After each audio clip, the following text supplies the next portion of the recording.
ऊंचे पहाड़ों में धुंध में छुपा खड़ा था भव्य ब्लैकवुड होटल, पुराने जमाने का एक निशान। ये फुसफुसाहटों और परछाइयों की जगह थी।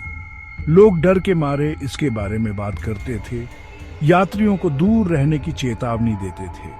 जो अंदर जाने की हिम्मत करते वो कभी वापस नहीं आते। जो वापस आए उन्होंने अजीब आवाजों, ठंडी फुसफुसाहटों और किसी के देखने का एहसास होने की बात कही। भव्य ब्लैकवुड अपने राज छुपाए हुए था। बंजर पहाड़ी इलाके के सामने एक खामोश पहरेदार। होटल सालों से खाली पड़ा था, फिर भी खिड़कियों में बेतरतीब रोशनी टिमटिमाती थी। टूटी हुई खिड़कियों से हवा सरसराती थी, गीली लकड़ी और किसी और चीज की गंध लेकर। कुछ परेशान करने वाला, मानो इमारत खुद जिंदा थी, सांस ले रही थी, इंतजार कर रही थी, अपने अगले शिकार का इंतजार।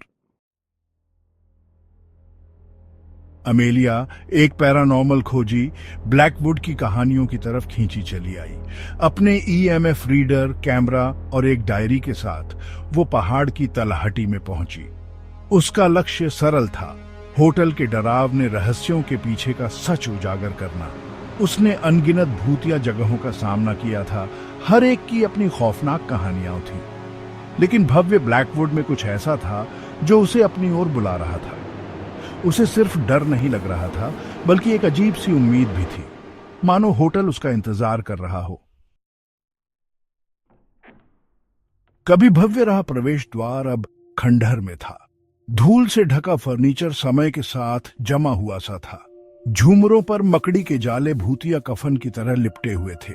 हवा में एक अजीब सी खामोशी छाई हुई थी, जो सिर्फ अमेलिया के कदमों की आहट से टूटती थी।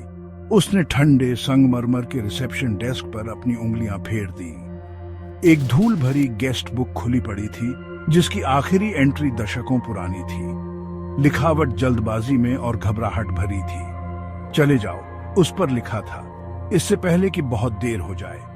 अमेलिया की रीढ़ में एक सिहरन दौड़ गई।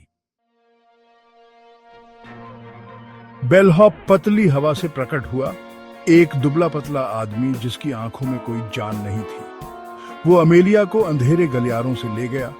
उसकी खामोशी किसी भी शब्द से ज्यादा डरावनी थी। आखिरकार वे एक भारी लकड़ी के दरवाजे पर रुक गए। कमरा 333। एक आखिरी बेचैन मुस्कान के साथ बेलहॉप ने उसे चाबी थमा दी। अपने प्रवास का आनंद लें, उसने फुसफुसाते हुए कहा। उसकी आवाज एक सूखी खरोंच जैसी थी, और फिर जैसे अचानक वो प्रकट हुआ था, वैसे ही गायब हो गया।